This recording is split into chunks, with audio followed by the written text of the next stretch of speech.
สวัสดีนายเป็นใคร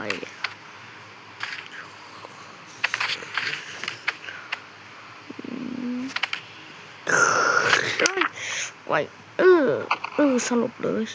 หาที่แอบไว้เข้าไปดิจะไปมันจะโดนเนี่ยนี่ต้องรีบ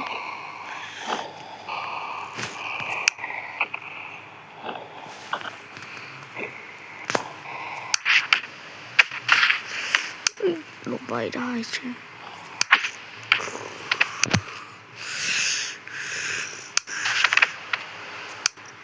คือน่าจะรอด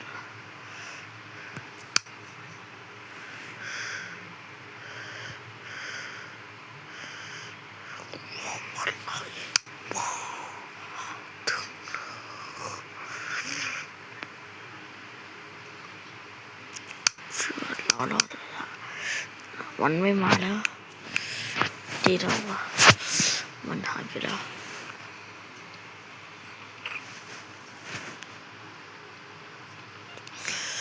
ทุกอย่าง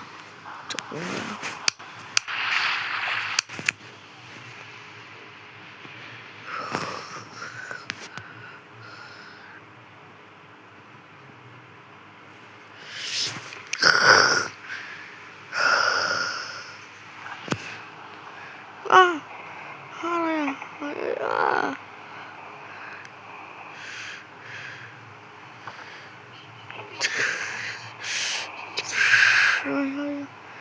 เราน่าจะมาผิดที่แล้วล่